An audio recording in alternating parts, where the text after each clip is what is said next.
welcome to another episode of Jacob's House of Rock. And today we're going to be taking this bass apart. Now, if you've seen my other videos, you'd know that this is my brand new neck-through Rickenbacker Chinese copy bass. So I've already done a video where I did the same thing, taking apart one of the previous models of these things. Here's my older one, which I have since modded. And basically what I'm going to be doing is I'm going to be taking this one apart. In this video I'm going to be showing you all the sort of components in it, and then over the next couple of videos what I'm going to do is I'm going to take all the nice modifications I did to this older bass and put them in this newer bass and make this one into a far more accurate copy, because you know this one has the original Rickenbacker high gain pickups which I installed into it, and a whole bunch of other little mods. And on another note, a viewer of this channel sent in this gorgeous, I don't even know what you call this, but this bridge pickup mount or assembly piece here, if you can see that. Now these are very hard to get from original Rickenbackers. I had a lot of trouble trying to find one, and this guy generously sent this one over, so man, you rock.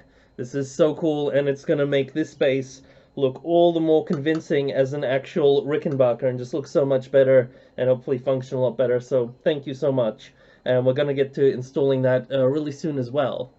So what we're gonna do now is I'm gonna take off the strings, and then we can remove the pickguard and then we can see what's lurking below.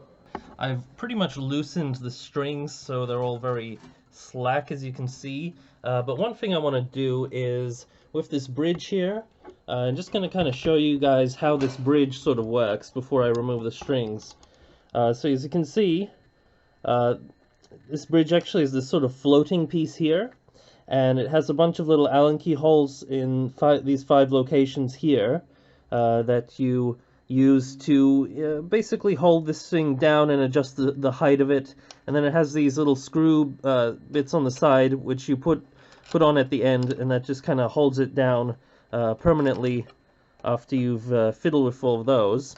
And you see these little saddles here, these are actually floating in there, they're not attached fully, so you can actually take those off, as well as these little cylinders. You can remove them and the bits under them, and sort of put them in different alignments to get the strings at a different, you know, the saddles to rest at different parts. So what I'm going to do now is, because I don't really want to mess with this, because I'm going to swap the bridge eventually, but I'm not going to do it quite yet.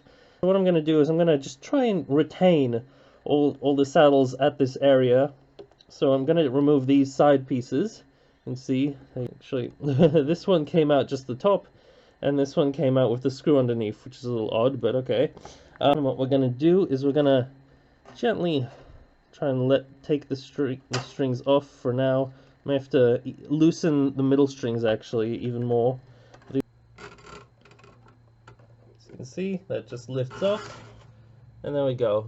All of this stuff, you can push it around and adjust that, but I'm going to leave that nice and steady so we can reuse that later on. I'll just kind of leave them hanging off to the side here, because I'm going to use this. These strings are still brand new, so no need to cut them off or anything like that. And yeah, let's get to taking this thing apart, because I did do a previous video, like I said, with the other bass, taking it apart and stuff like that. I think these had the exact same pickups, and I'm guessing the electronics will be the exact same as well. We'll compare it to some photos I have back from that video. So yeah, let's just unscrew all of these.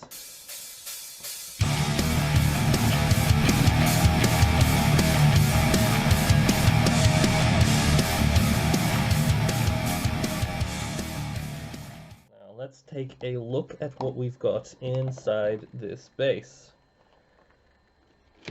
So here we see the nice carved out inside of the Chickenbacker body. And you can have a nice good look at those wood grains in there. There we go, you can have a nice good look inside there. All the raw wood. You can see that neck through piece of wood right here with the exposed wood grain. So you can kind of have a look at what this type of wood looks like.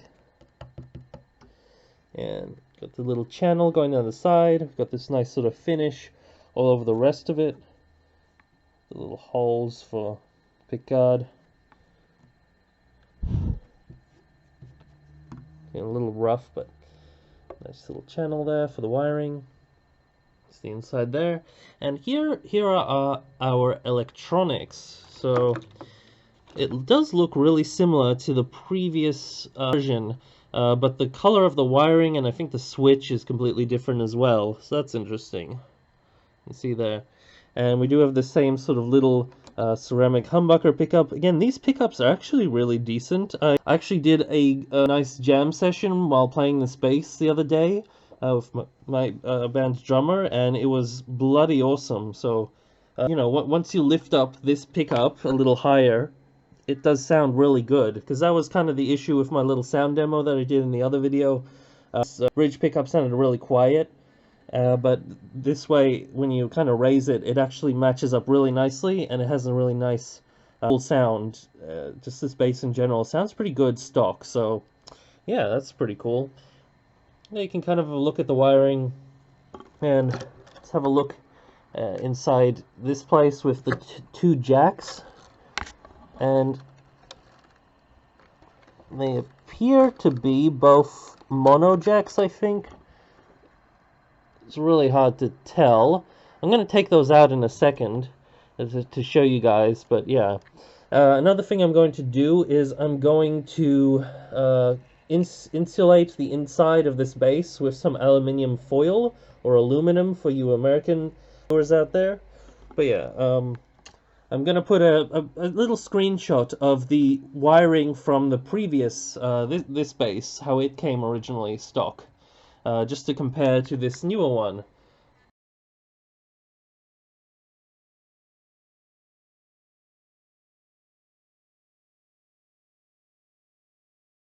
So hopefully that gave you guys a nice little idea of the difference in the wiring. It looks pretty similar, just the actual wires they use are different colors and stuff like that. What we're going to do now is we're going to remove this little jack plate here and see what these ones look like once we take them out. I think they're just two mono jacks kind of wired together, so they both function in the same way. Nothing too special, but I'm curious to see, because what we're going to be doing in a future episode is we're going to be converting this to Rico sound, to have that famous stereo feature that we get with some Rickenbacker basses and guitars. Okay, so I've just removed all the screws. Let's have a good look at what we've got in here. So, take that out. And just as I suspected, it is two mono jacks here. And I believe they seem to have different color wires here. But if we trace them down to the switch, they seem to be wired from the same little spot. So that's kind of interesting. Yeah, that just kind of gives you an idea of what that looks like. Sorry, it's really out of focus. There we go. So there are the two wires, the green and the sort of black one. And they all both come from this little switch here. So yeah. What I'm going to do is I'm just going to give you guys a brief look at the bridge pickup, and we'll look at under the truss rod cover. And that'll kind of give you guys a cool little overview of all what the electronics kind of look like in this base. I'm not really going to try and do like a schematic specifically covering these ones and seeing the differences between this and the older version, because personally I'm going to be changing out all this wiring, so I don't really care. It just sort of functions fairly okay how it is, and yeah. Sorry about that, guys, but I'll show you what it looks like at the very least, so you guys can sort of determine it for yourself if you really want to. So to access this bridge pickup, we just unscrew these four little screws on the side of this little mount here, and then we lift it up. Oh, there's a bit of sponge that they put under this pickup, I guess to act as the springs pulling it up. The way you'd adjust it normally is you tighten these springs, these screws here, and they kind of they have little springs here that compress as you tighten that, and it raises this pickup. Now it does appear to be the same sort of pickup as we had on that last bass. So I'll just bring that one out actually. So I do still have it, and I think, yeah, this one was built a little differently. They actually had a sponge under here to lift this up even higher, whereas this one happens to have the sponge under here and not between this little plastic piece and the pickup itself. And it doesn't function quite as well as this previous one because it's already raised higher, so it helps, you know, reach the strings. And these do actually appear to be Alnico pickups because there's no evidence of a bar magnet under here. This is a sponge that's that this pickup is sitting on here, and you know, these are magnetic pole pieces. So yeah, nice that we get a nice Alnico pickup, and it does sound fairly decent from this bass. So what I'm going to do is later on off camera, I'm going to remove, basically, remove all of this wiring and electronics here, take it all out, including this pickup cover, because I'm going to be swapping it out with all the parts that I modded this one with. And you can watch my series, earlier videos on what I did to this previous bass here, but essentially this is very close to a real Rickenbacker in terms of electronics. I actually made them slightly brighter sounding by adding 500k potentiometers instead of 250k for two of these, just to make it even brighter because I like that sound. Other than that, it's all stock, what you'd find in a real Rickenbacker pretty much. And you know, the pickups are genuine Rickenbacker pickups. Another thing that I'm going to do between takes is the edges of this pickguard here. They didn't do a very good job sanding it. It's kind of, hopefully it'll come out on camera here, if it'll go in focus. Sorry, this video in general has been really out of focus, but the camera's a bit iffy, but you can definitely see it like here. Come on. It doesn't want to. But yeah, this feels really rough. It feels like it hasn't been sanded at all. So what I'm going to do is I'm going to remove all of these electronics, put them to the side. I'm going to sand down the edges. I'm going to take all the electronics from my old bass, put them in here. I'm going to swap out this little metal piece here. So I will have to actually add little, change up the screw holes and line it up and all of that sort of stuff. I'm going to add, you know, this thing and all the pickups from this bass, make it all nice, so we'll have all authentic. In the future, I'm going to be changing out this bridge, and I'm also going to a tutorial for you guys on Rico sound.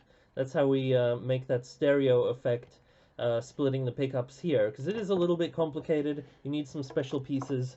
That's almost it for this video. Let's just kind of look under the truss rod cover, because yeah, I know it's going to be just one truss rod, because that's always what they use in these basses, but you know, you guys might be interested just to see what it looks like under there since we got the strings off and all of that.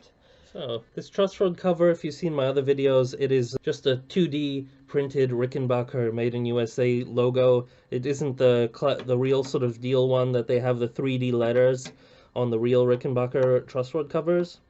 And the nut here, I actually found out taking out the strings were really embedded in there. I had to really yank them out, so I might have to adjust the nut here. I'm actually thinking about swapping it for a bone nut, which I think would be pretty cool, just to kind of lift the quality of this bass here. But yeah, just removing these little screws, just the 3 of them, and we'll see what we got going under the hood. And it just comes off like that. There, a little counterfeit Rickenbacker truss rod cover. And here's our truss rod, so let's take a look in there. And you can see just the one truss rod, probably just uses a standard sort of truss rod that we'd see in most sort of Chinese instruments. So I think the specific Rickenbackers use a specific type of truss rod size, some sort of imperial sizing. I think this one probably just uses your standard metric one. I don't know the exact size of it, but this bass did come with its own truss rod adjusting Allen key, so you can always adjust that to your liking. So I'm going to put the truss rod back on because or maybe I might just lightly sand the edges of this. It's rougher, but they did a nice job cleaning it up, so the edges aren't polished, but they're not like all splintery, so I don't know. I may just put that straight back on. Don't really have to worry about it. But yeah, that's it for this video. I hope you guys enjoyed. I know it wasn't the most interesting video, but I tried to just kind of show off some of my working process on this bass here, because, you know, I want to show you guys the progress and all of that sort of stuff. So what I'm going to do, like I said, I'm going to take off all of these electronics. I'm going to sort out the pick guard, make it all nice and fancy.